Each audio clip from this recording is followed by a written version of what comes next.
وعلیکم ورحمۃ اللہ وبرکاتہ۔ کیسے ناظرین سامعین، آج سنڈے ہے اور episode number 9 Sunday comment box میں ہم آپ کے روبرو ہیں۔ تو آئیے سوال شروع کرتے ہیں۔ سوال ہے یہ ابو طلحہ کا کہ مفتی صاحب مہر موجل اور مہر معجل کسے کہتے ہیں؟ تو مہر کی دو قسمیں ہوتی ہیں، ایک معجل ہوتی ہے، دوسرا مؤجل ہوتی ہے۔ معجل سے مراد وہ مہر ہوتا ہے جس کا ادا کرنا نکاح کے فوراً بعد ذمے میں واجب ہوتا ہے اور بیوی کو نکاح کے فوراً بعد اس کے مطالبے کا پورا حق حاصل ہوتا ہے۔ اور دوسرے اس کے مقابلے میں مؤجل ہے۔ مؤجل سے مراد وہ مہر ہوتا ہے جس کی ادائیگی نکاح کے بعد فوری واجب نہ ہو، بلکہ اس کی ادائیگی کے لیے کوئی خاص وقت مقرر کیا گیا ہو یا اس کی ادائیگی کو مستقبل اور فیوچر میں بیوی کے مطالبے پر موقوف رکھا گیا ہو۔ لہذا معجل نقد مہر کو کہتے ہیں، مؤجل واو کے ساتھ ادھار مہر کو کہتے ہیں۔ یہ ہیں دوسری، یہ کہہ رہی ہیں کہ اور مفتی صاحب میرے دل میں چاہنے والوں کے لیے ذرا سی دیر میں نفرت پیدا ہو جاتی ہے، پھر افسوس ہوتا ہے، پر پھر بھی بات ہوتی ہے، کیا کیا جائے؟ دیکھیے، چاہنے والوں کو کہ معمولی سے معمولی عمل کی وجہ سے غلط فہمی کا شکار ہو جائیں اور اپنے دل میں بدگمانی پال لیں آپ، یہ انتہائی برا عمل ہے۔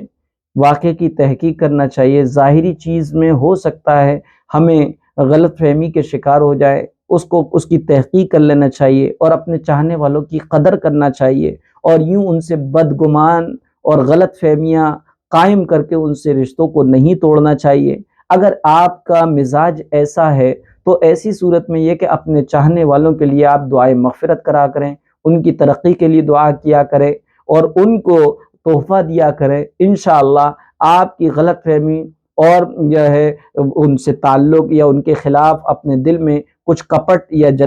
جیلسی وغیرہ کو پال لینے کا یہ مرض انشاءاللہ ختم ہو جائے گا۔ جی، تیسرا سوال ہے، یہ اس میں ہے آڈیو میں، سنتے ہیں پھر اس کا جواب دیتے ہیں۔ السلام علیکم مفتی صاحب، میرا ایک سوال تھا کہ ہمارے باپ بیٹی حوا اور آدم علیہ السلام کو اللہ تعالیٰ نے جنت سے کیوں نکالا تھا؟ جی، ان کا سوال ہے، یہ پوچھ رہی ہیں کہ ہمارے ابا حضرت آدم اور ہماری اماں حضرت حوا کو جنت سے کیوں اللہ تعالیٰ نے نکال کر دنیا میں بھیجا تھا۔ بس یہ سمجھیے کہ اللہ کا یہ نظام ہے، اللہ کی حکمت ہے۔ اسی لیے شاعر نے کہا ہے، کیا مقدس تھی خطا آدم کی کہ ایک لغزش پر ساری دنیا اللہ نے سجا دی۔ لہذا وجہ تو یہ ظاہری وجہ تو یہ بنی تھی کہ اللہ تعالیٰ نے حضرت آدم اور حضرت حوا کو جنت میں کہا کہ جاؤ کھاؤ اور پیو، کلو وشربو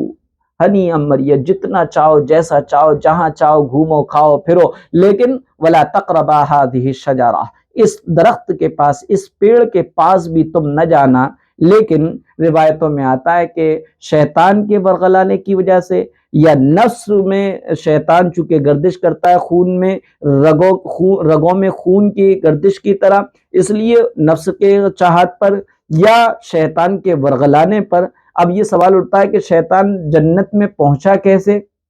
تو وہ بہت ساری اس میں روایت ہے۔ بہرحال وہ کسی بھی طریقے سے اس نے اثر ڈال دیا اور بی بی حوا کو بہکا دیا اور بی بی حوا نے وہ دانے یا وہ پیڑ کے پاس پہنچ گئے، اس کا پھل کھا لیا اور پھر اللہ تبارک و تعالی نے اس نافرمانی پر ان کو جنت سے نکال کر دنیا میں بھیج دیا۔ جی، یہ کہہ رہے ہیں کہ مفتی صاحب آپ سے ایک بات معلوم کرنی ہے کہ تواضع کیا ہے؟ تواضع کے بارے میں ہمارے نبی نے کیا فرمایا؟ تواضع کہتے ہیں اپنے آپ کو جھکا دینا، اپنے آپ کو عاجزی اور کمترین ہونے کی حالت میں کر لینا اور اپنے آپ کو یہ سمجھنا میں کچھ نہیں، بس ایک اللہ کا بندہ ہوں، اللہ کا غلام ہوں اور اللہ کے غلام اور اللہ کے بندے کی کوئی ویلو اور کوئی وقعت نہیں ہے۔ اسے عاجزی کہتے ہیں، تواضع کہتے ہیں۔ اس کے بارے میں اللہ کے رسول صلی اللہ علیہ وسلم نے فرمایا من تواضع للہ، جو اللہ کی رضا کے لیے اپنے آپ کو جھکا لیتا ہے، عاجز بن جاتا ہے، بے حیثیت بن جاتا ہے، رفعہ اللہ، اللہ اس کو بلند فرما دیتا ہے، لوگوں میں چمکا دیتا ہے۔ اسی طریقے سے ان کا یہ سوال ہے کہ مفتی صاحب یہ بتائیے کہ اسلام کی بنیاد کتنی چیزوں پر؟ بھئی اسلام کی بنیاد 5 چیزوں پر ہے۔ بنی الاسلام علی خمسہ، وہ اسلام کی بنیاد 5 چیزوں پر ہے، کلمہ، نماز، روزہ، حج، زکوٰۃ۔ جی السلام علیکم، یہ بات کہہ رہی ہیں مفتی صاحب میں قرآن شریف پڑھ رہی تھی اور اچانک سے چمیلی کے پھول کی خوشبو آنے لگی اور ایسا بہت بار ہوا ہے، میری بہن بھی تعجب میں ڈوبنے لگی، حالانکہ ہمارے گھر کے آس پاس کہیں بھی پھلواری نہیں، نہ پھول کی شاپ ہے اور نہ ہی کسی نے عطر وغیرہ بھی لگایا تھا، ایسا کیوں ہوتا ہے؟ یہ ہوتا ہے کبھی کبھی اچانک سے بہت تیزی سے خوشبو آتی، ہو سکتا ہے جنات وغیرہ نکل کے جا رہے ہو سکتا ہے نیک جنات خوشبو کو پسند کرتے ہیں کیونکہ خوشبو اللہ کے رسول کو پسند تھی، اور اللہ کے رسول صلی اللہ علیہ وسلم کا عمل جس طریقے سے انسانوں کے لیے آئیڈیل ہے، اسی طریقے سے جناتوں کے لیے بھی آئیڈیل ہے، کیونکہ پیارے آقا حضرت محمد صلی اللہ علیہ وسلم صرف انسانوں کے نبی نہیں بلکہ جناتوں کے بھی نبی ہیں، اور جنات بھی آپ پر ایمان لاتے ہیں، یہی وجہ جنات بھی مومن ہوتے ہیں۔ اس لیے ممکن ہے کوئی وہاں سے جنات گزر رہا ہو، کیونکہ جنات انسانی آنکھوں میں نہیں سما سکتے، یعنی انسانی آنکھوں میں اتنی طاقت اور قوت نہیں ہے کہ وہ ان جناتوں کو دیکھ سکیں، اس لیے ہو سکتا ہے وہاں سے کوئی جنات گیا ہو اور خوشبو لگایا ہو تو وہ خوشبو آنے لگی ہو، بعض مرتبہ ہوتا ہے اس طریقے سے، لیکن اس پہ توجہ نہیں دینا چاہیے، ڈرنا بھی نہیں چاہیے، اور اسی طریقے سے اس سے کوئی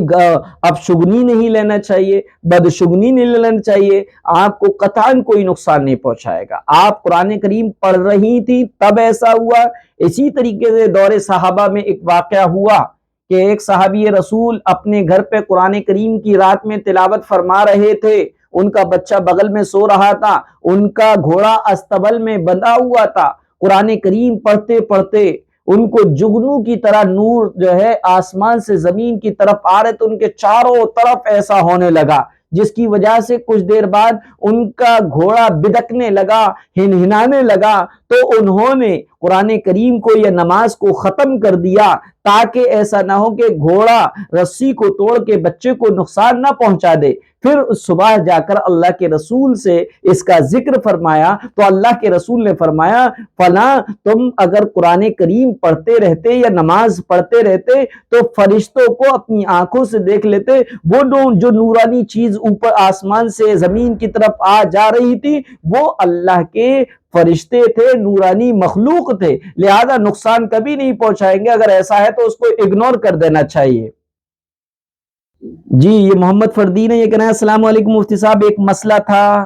دائی حلیمہ جو تھیں کون سے مذہب کی تھیں اور کہاں کی رہنے والی تھیں اور کس قبیلے سے تعلق رکھتی تھیں؟ یہ سمجھیے گا کہ حلیمہ سعدیہ یہ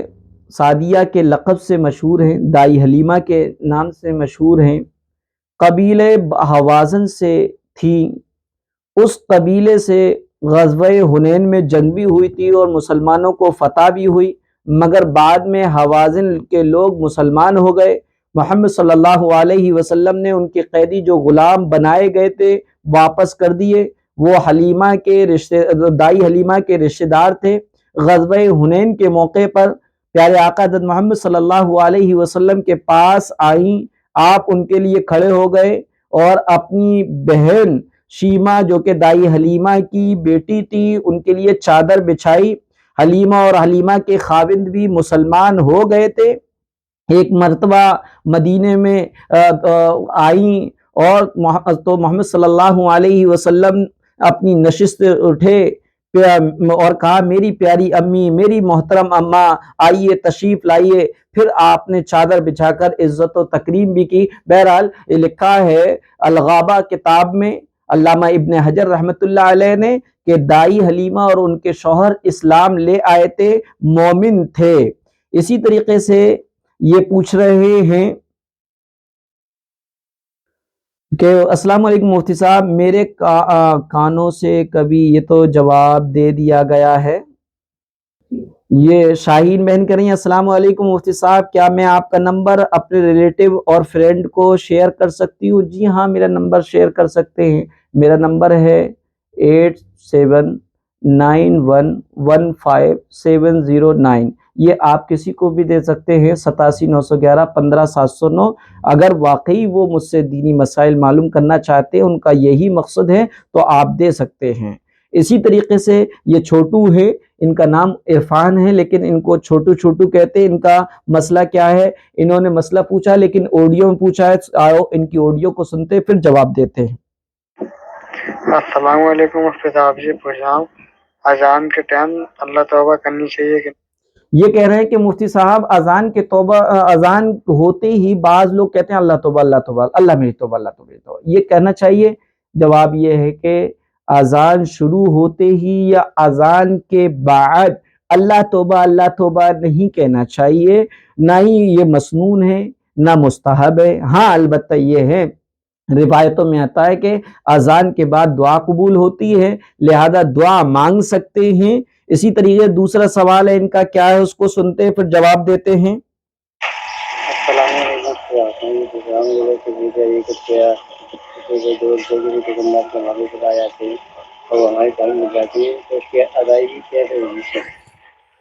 جی ہاں، یہ سوال ان کا بہت بہترین ہے کہ دکانداروں کا کسی کا 1 روپیہ کسی کا 2 روپے آ جاتے ہیں، تو یہ بہت بڑی کوتاہی ہے۔ دیکھیے آپ کے پاس اگر کھلے نہیں ہیں تو آپ اس کو کھلے کرا کر دے دیں، یہ بہانہ نہ بنایا کریں کہ 500 کا نوٹ ہے، 100 کا نوٹ ہے، کھلا نہیں ہے، پھر لے لینا، کیونکہ پھر سے پھر ہو جاتی ہے اور اس کا حق آپ اس کے مقروض بن جاتے ہیں، اور مقروض اگر آپ مر گئے تو نہ تو آپ کے رشتہ دار ان کے قرضوں کو ادا کریں گے، کیونکہ آپ کے رشتہ داروں کو نہیں معلوم کہ آپ ان کا 1 روپیہ لے کے بیٹھے ہوئے، اور نہ ہی وہ دکاندار جس کا 1 روپیہ یا 2 روپے جن دکانداروں کے نکلے ہیں، وہ آپ کے مرنے کے بعد آپ کے رشتہ داروں اور آپ کے وارثوں سے مانگنے نہیں آئیں گے کہ مرنے والے نے ہمارا 1 روپیہ نہیں دیا تھا، 2 روپے نہیں دیے تھے، اس لیے یہ 1-2 روپے مت چھوڑا کریں، 1-2 روپے دے دیا کریں۔ اگر ایسی طریقے سے آپ چھوڑتے رہیں گے تو قیامت کے دن اپنی نیکیوں سے دینا پڑیں گے، اس لیے 1-2 روپے مت چھوڑا کریں۔ نہیں ہو تو اس سے کلیئر کہہ دیا کریں بھائی میرے پاس نہیں ہے اور نہ ہی میں دے سکتا، اور آپ اس کو معاف کر دیں۔ اگر آپ معاف نہیں کر رہے ہیں تو میں آپ کو کسی اور وقت 1 روپیہ دے دوں گا، یا آپ کم از کم 1-2 روپے کی سودا کم کرا لیا کریں، ادھار نہ رکھا کریں۔ جی فرین بہن کہہ رہی ہے کہ مفتی صاحب یہ بتائیے خضاب کیا ہوتا ہے؟ خضاب اپنے سر، خواتین اور مرد اپنے سر اور داڑھی کے وہ بال جو عمر اور ایج کی وجہ سے سفید ہو چکے ہیں، ان سفید بالوں پر مہندی لگانا یہ خضاب کہلاتا ہے۔ اسی طریقے سے یہ سوال ہے، یہ پوچھ رہے کہ مفتی صاحب ایکسیڈنٹ بھیانک ہو جائے اور اس میں کسی کا انتقال ہو جائے اور وہ شہید موت ہے، اور وہ بھی اس مہینے میں شعبان میں، جی شعبان کے مہینے میں اس کا انتقال ہو گیا، یہی وجہ ہے کہ اللہ کے رسول نے دعا مانگی تھی اللہم بارک لنا فی رجب و شعبان و بلغنا رمضان، کہ اللہ ہمیں شعبان اور رجب کے مہینے میں برکت عطا دے اور جو ہے ہمیں رمضان تک پہنچا۔ یہی نہیں، کتنے لوگ ایسے ہیں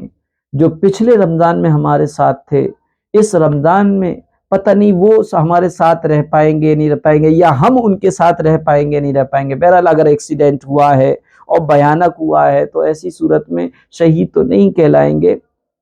دنیاوی اعتبار سے ان کو غسل اور کفن دیا جائے گا، اس لیے یہ جو کہتے ہیں کہ شہید کہلائیں گے، ہاں ہو سکتا ہے کہ اچانک حادثے کی موت ہے اس لیے جو ہے شہید کہلا جا سکتا ہے، لیکن اخروی اعتبار سے شہید ہوگا، لہذا یہ کہ شہید دنیاوی اعتبار سے شہید بالکل بھی نہیں ہیں۔ جی یہ کہہ رہی ہیں سائمہ ہیں، السلام علیکم مفتی صاحب، میرے والد صاحب کو خواب دیکھا ہے جس سے ہمارے کھیت میں بہت بڑی بڑی بلڈنگ بنی ہیں پر ان پر قبضہ کر لیا ہے کسی نے، اور یہی خواب کتنی بار دیکھ چکا ہوں اور اسے کھیت میں دیکھتے ہیں۔ دیکھیے اگر اس طرح کا خواب دیکھا ہے تو بہتر یہ ہے کہ اپنے کھیت سے متعلق ہوشیار رہا جائے، اس کی باؤنڈری وغیرہ کر لی جائے، اور کہیں ایسا نہ ہو کہ دشمن اور حاسد آپ کے کھیت پر قبضہ کر بیٹھ جائے، اس لیے اس میں احتیاط کریں، اپنے کھیت پر جایا کرے، اس کے جو کاغذات ہیں وہ پورا کر لیا کرے۔ تھوڑی سی غفلت جو ہے اتنے بڑے نقصان کا ذریعہ بن سکتی ہے، اور اس خواب میں یہی بتایا گیا ہے۔ اسی طریقے سے یہ کہہ رہی ہیں میری پھوپھی کو کسی اجتماع والی نے بتایا کہ جب نماز پڑھتے ہیں تو ہاتھوں کی ایک انگلی بھی نہیں دیکھنا چاہیے، تو میں بولی نہیں ایسا نہیں ہے، گٹوں تک سطر میں آتا ہے، بس وہی تک چھپانا جائز ہے، آپ ایک بار بتا دیجئے۔ جی ہاں بالکل صحیح ہے، جو نماز پڑھنے والی خواتین ہیں ان کا نماز پڑھتے وقت ہاتھوں میں گلفز پہننا ضروری نہیں ہے، کیونکہ ہاتھ گٹوں تک سطر میں داخل نہیں ہے، لہذا نماز میں سطر ہے، پردے میں ہاتھ گٹے بھی داخل ہے، لیکن نماز میں سطر کا چھپانا ضروری ہے، اور سطر کتنا ہے؟ اتنے ہاتھ، اتنا چہرہ، اور ٹخنوں سے نیچے پاؤں کو چھوڑ کر سارا بدن سطر ہے، لہذا اگر کوئی کھلے ہوئے گٹوں تک کھلے ہوئے ہاتھوں سے نماز پڑھ لے تو بلا شک و شبہ اس کی نماز ہو جائے گی، اور اگر کوئی مجبوری میں گلفز پہنے نماز پڑھ لے تب بھی نماز ہو جائے گی۔ یہ کنزہ ہیں، فاطمہ ہے، کنیز فاطمہ، وہ کہہ رہی ہیں السلام علیکم ورحمۃ اللہ وبرکاتہ مفتی صاحب آپ ایک بات بتائیے، اگر کوئی حیض سے ہے اور اس کے کسی کے لیے دعا کرنی ہے تو وہ کیسے دعا کرے؟ کیا وہ درود شریف پڑھ کر دعا کر سکتی ہے اور اللہ دعا قبول کر لے گا؟ پلیز بتائیے مفتی صاحب، مجھے دعا کرنی ہے، میری دوست کی امی کی طبیعت بہت سیریس ہے، ان کے لیے دعا کرنی ہے، اور آپ بھی ان کے لیے دعا کیجئے، پر پلیز ان کی زندگی کے لیے اللہ ان کی زندگی میں بے پناہ برکت عطا فرمائے، آمین۔ جی ہاں اللہ تعالیٰ جتنے بھی بیمار ہیں میں سب کے لیے دعا کرتا ہوں اللہ ان کو صحت عطا فرما، شفا عطا فرما۔ دوسری بات یہ ہے کہ اگر حیض کی حالت میں ہیں تو آپ دعا مانگ سکتی ہیں، اور دعا اللہ قبول بھی کرے گا، کیونکہ اللہ تعالیٰ قرآن کریم میں فرماتا ہے قال ربکم ادعونی استجب لکم، اے میرے بندو تم مجھ سے مانگو میں تمہاری دعاؤں کو قبول کروں گا۔ اور دعا کی قبولیت، دعا مانگنے کے لیے پاکی شرط نہیں ہے، آپ ماہواری اور عذر کے حالت میں بھی وضو کرے، جا نماز بچھائے، یا بغیر جا نماز بچھائے ہوئے دعا کا ایک ادب یہ قبلے کی رخ ہو کر اللہ سے ہاتھ اٹھا کر دعا مانگے، عربی زبان میں مانگے، پہلے درود شریف پڑھ لے، یا اپنی زبان میں مانگے، پہلے درود شریف پڑھ لے، کیونکہ ناپاکی کی حالت میں درود شریف پڑھ سکتے ہیں، حتیٰ کہ آیت کریمہ کو دعا کی نیت سے پڑھ سکتے ہیں، لا الہ الا انت سبحانک انی کنت من الظالمین، اس کو بھی پڑھ سکتے ہیں، اور پھر دعا کریں اللہ فلاں میں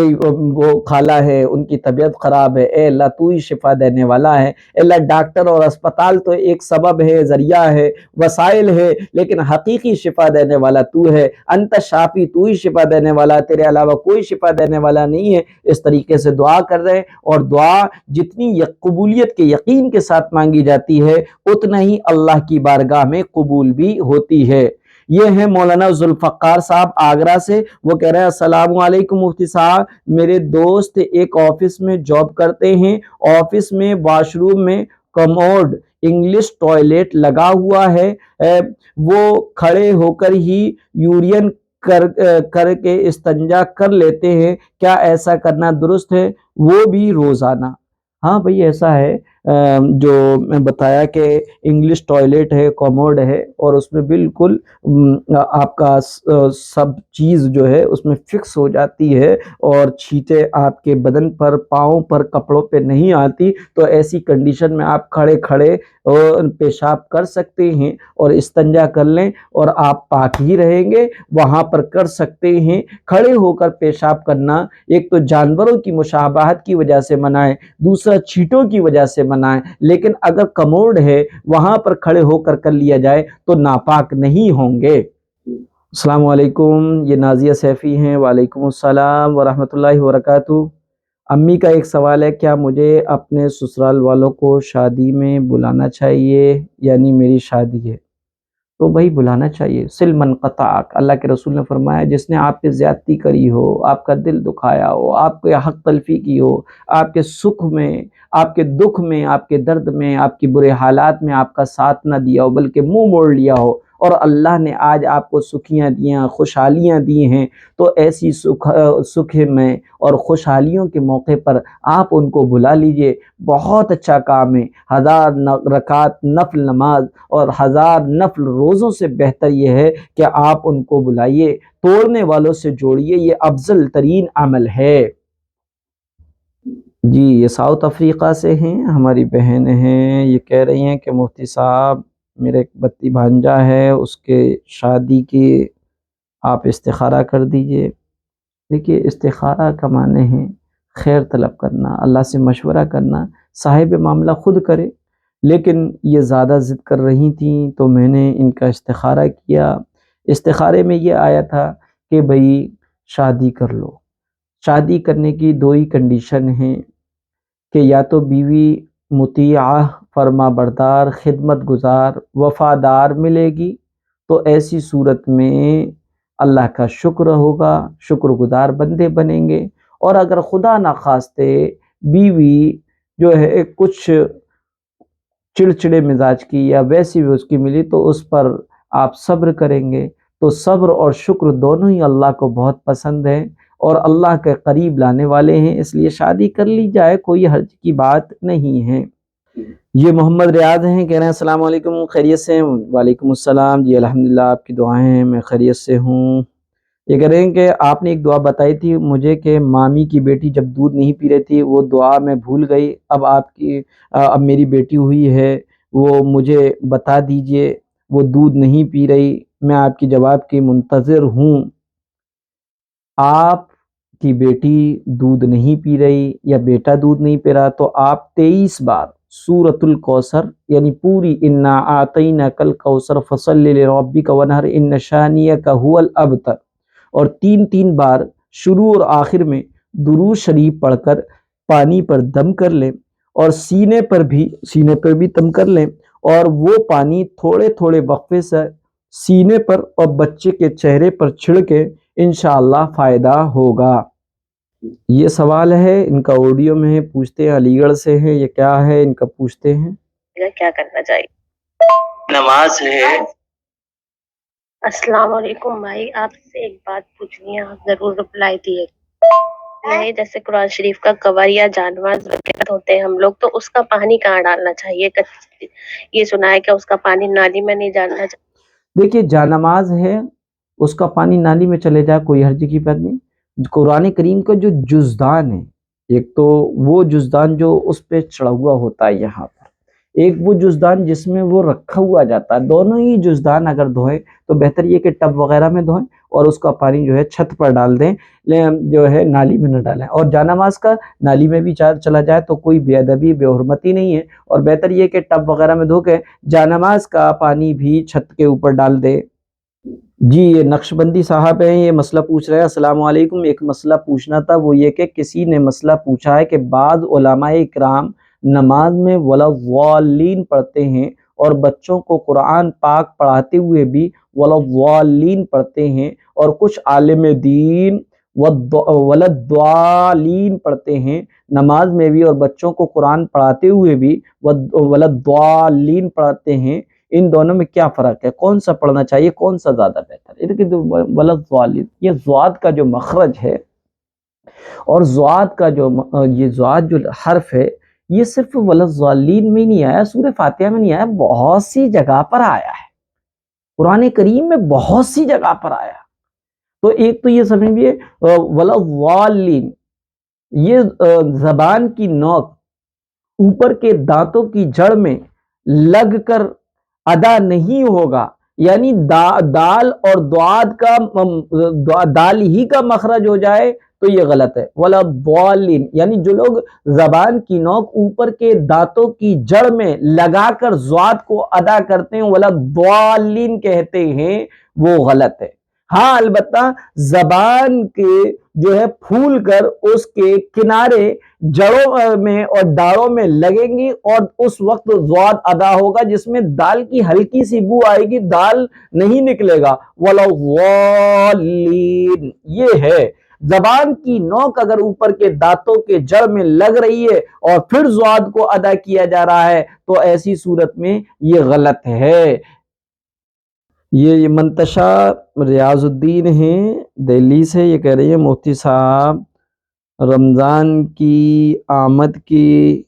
اور رمضان کے نصیب ہونے کی دعا فرما سکتے ہیں؟ دعا کر سکتے ہیں، بالکل دعا کر سکتے ہیں، کرنا چاہیے، سنت رسول ہے دعا کا، رمضان کا انتظار بھی کرنا چاہیے اور رمضان کے لیے تیاری بھی کرنا چاہیے اور رمضان کے حاصل ہونے کی دعا بھی کرنا چاہیے۔ یہ مسرور صاحب ہے، ان کا سوال ہے، کیا ہے اس کو سنتے ہیں پھر اس کے بعد جواب دیتے ہیں۔